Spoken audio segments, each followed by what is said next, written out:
Hello दोस्तों, स्वागत है आप सबों का हमारे YouTube channel live tuition classes official पर। आज के इस वीडियो में जीके जीएस के महत्वपूर्ण क्वेश्चन को देखेंगे जो कि आने वाले सभी एग्जाम के लिए बहुत ही उपयोगी होने वाले हैं। जैसे कि आपका आगे में एग्जाम होने वाला है बिहार एसएससी और एसएससी जीडी, इस तरह के गवर्नमेंट एग्जाम जितना भी होने वाले हैं सभी के लिए ये वीडियो बहुत ही उपयोगी होने वाले हैं। आप लोग वीडियो को अंत तक बने रहिएगा क्योंकि वीडियो में बहुत इंपॉर्टेंट सब क्वेश्चन के बारे में आप लोग को जानकारी मिलेगा। और जो भी भाई हमारे चैनल पे न्यू है कृपया चैनल को जरूर सब्सक्राइब कर लेंगे और बेल आइकन को दबा लेंगे ताकि इस तरह के वीडियो जब भी हो आप सब तक सबसे पहले पहुँचे, क्योंकि आपका सपोर्ट की बहुत ज़रूरी है, बहुत ज़्यादा ज़रूरत है हमें। इसलिए थोड़ा सपोर्ट कीजिएगा, वीडियो को थोड़ा अपने दोस्तों को शेयर कर दीजिएगा। चलिए देखते हैं पहला क्वेश्चन एक सबसे प्राचीन वेद कौन सा है। तो सबसे प्राचीन वेद जो है इसमें ऋग्वेद है। ऋग्वेद है। वेदों की संख्या हमें पता है कि 4 होता है, जिसमें से ऋग्वेद, यजुर्वेद, सामवेद और अथर्ववेद है। तो सबसे प्राचीन वेद जो है इसमें से ऋग्वेद होता है, क्योंकि ऋग्वेद की रचना लगभग 1500 ईसा पूर्व से 1000 ईसा पूर्व में हुआ था और अन्य वेदों की रचना 1000 से 500 ईसा पूर्व में हुआ था। इसलिए ऋग्वेदों को सबसे प्राचीन वेद कहा जाता है। अन्य वेदों की रचना ये तो पता हो गया कि 1000 से 500 ईसा पूर्व में हुआ था। उसी प्रकार भारत में आर्यों की जानकारी ऋग्वेद से मिलती है। भारत में जितना भी आर्य होते हैं उसकी जानकारी किससे प्राप्त होता है हमें, तो ये ऋग्वेद से प्राप्त होता है। ऋग्वेद में विभिन्न देवताओं की स्तुतियाँ संग्रहित है। जितना भी देवताओं होते हैं उसकी स्तुति जो होता है हमें ऋग्वेद से ही प्राप्त होता है, संग्रहित उसी में है। और इसकी रचना जो है ऋग्वेद में की रचना जो है विभिन्न ऋषि मुनियों ने किया था। चलिए देखते हैं नेक्स्ट क्वेश्चन है कि सत्यशोधक समाज की स्थापना किसने किया था। तो ऑप्शन है ज्योतिबा फूले, इंदिरा गांधी, मैडम भिकाजी कामा और सरोजनी नायडू। तो सत्यशोधक समाज की स्थापना किसने किया था, तो ये ज्योतिबा फूले ने किया था। आप लोग ऑप्शन दिया गया है 4 ऑप्शन, एक माइंड कीजिएगा, थोड़ा सोचिएगा कि कौन सा इसका आंसर होने वाला है, क्योंकि इससे आपका नॉलेज और ज़्यादा बढ़ेगा। तो इसका आंसर हो जाएगा ज्योतिबा फूले। सत्यशोधक समाज की स्थापना ज्योतिबा फूले ने किया था, जो कि 1873 ईस्वी में ज्योतिबा राव फूले ने सत्यशोधक समाज की स्थापना किया। और ज्योतिबा फूले जो है ये इसकी जन्म जो है माली जाति में हुआ था। इस इस समाज का उद्देश्य था जो कि कमज़ोर वर्ग के जो थे सामाजिक न्याय को दिलाने के लिए इस की स्थापना किया गया था। सत्यशोधक समाज की स्थापना किया गया था। सबसे जो कमज़ोर वर्ग थे, एकदम निचले वर्ग के मानव जो होते थे, आदमी जो होते थे, उसको सामाजिक न्याय के लिए, जिससे समाज में कुछ तरह का अगर दुष्प्रभाव होता है या किसी तरह का कुछ सामाजिक भेदभाव होता है तो उसके लिए सत्यशोधक समाज की स्थापना किया गया था 1873 ईस्वी में ज्योतिबा राव फूले के द्वारा।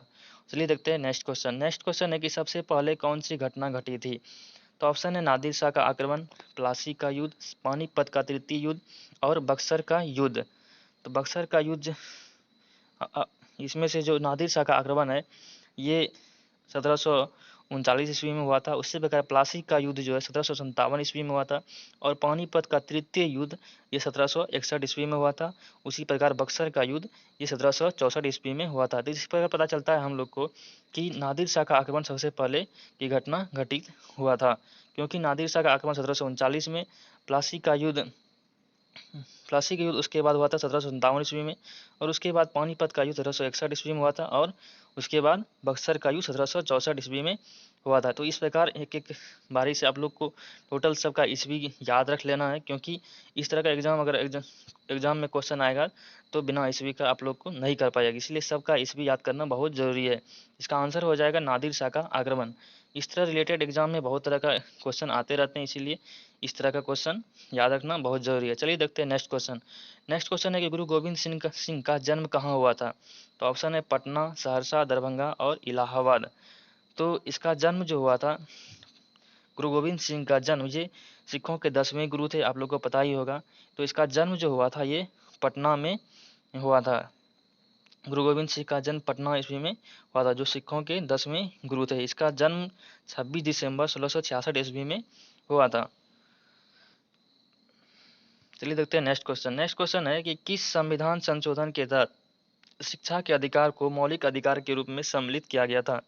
किस संविधान संशोधन के तहत शिक्षा के अधिकार को मौलिक अधिकार के रूप में सम्मिलित किया गया था। तो ऑप्शन है 42वें संविधान संशोधन, 86वां संविधान संशोधन, 102 संविधान संशोधन और 89वां संविधान संशोधन। तो इसका आंसर हो जाएगा 86वां संविधान संशोधन। किसी संविधान संशोधन के, हाँ, 86वां संविधान संशोधन के तहत इसको मौलिक अधिकार के रूप में सम्मिलित किया गया था। अब भाग 3 में अनुच्छेद 21 ए जोड़ा गया था। 86वां संविधान संशोधन 2002 के द्वारा भाग 3 में अनुच्छेद 21 जोड़ा गया। इसमें 6 से 14 वर्ष के बच्चों की शिक्षा का अधिकार का प्रावधान है। चलिए देखते हैं नेक्स्ट क्वेश्चन। नेक्स्ट क्वेश्चन है कि स्वच्छ भारत अभियान की शुरुआत कब हुआ था। तो स्वच्छ भारत अभियान की शुरुआत, इसकी शुरुआत कब हुआ था आप लोग को बताना है। तो ऑप्शन है 2014, 2016, 2018, 2020। तो इसका आंसर हो जाएगा 2014 ईस्वी में। स्वच्छ भारत अभियान की शुरुआत 2014 ईस्वी में हुआ था। देखिए अभियान से जितना भी होता है, जितना भी क्वेश्चन बनते हैं, आप लोग को इसको एक कोरिलेट करके पढ़ लीजिएगा एक एक करके, क्योंकि अभियान से प्रत्येक एग्जाम में क्वेश्चन सवाल बनते हैं। तो स्वच्छ भारत अभियान की शुरुआत 2014 ईस्वी में हुआ था। प्रधानमंत्री नरेंद्र मोदी ने 2 अक्टूबर 2014 को इंदिरा गांधी की जयंती के दिन नई दिल्ली के इंडिया गेट से स्वच्छ भारत अभियान की शुरुआत किया था। प्रधानमंत्री नरेंद्र मोदी ने किया था 2 अक्टूबर 2014 को गांधी जयंती के दिन ही इसका शुरुआत किया था। कहाँ से? इंडिया गेट से इसकी शुरुआत किया था। उसी प्रकार है डिजिटल इंडिया अभियान। डिजिटल इंडिया अभियान की शुरुआत 21 अगस्त 2014 को किया गया था। प्रधानमंत्री जनधन अभियान इसकी शुरुआत 28 अगस्त 2014 को किया गया था। और इसी प्रकार है नेक्स्ट कि मेक इन इंडिया का अभियान, इसको 25 सितंबर 2014 में किया गया था। प्रधानमंत्री उज्ज्वला योजना 1 मई 2016 को किया गया था। और बेटी बचाओ बेटी पढ़ाओ अभियान 22 जनवरी 2015 को किया गया था। तो इस प्रकार जितना भी क्वेश्चन है एक एक करके नोट कर लीजिएगा, क्योंकि इससे क्वेश्चन बहुत सारा बनते हैं। चलिए देखते हैं नेक्स्ट क्वेश्चन। नेक्स्ट क्वेश्चन है कि वर्तमान समय में कौन एक मौलिक अधिकार नहीं है।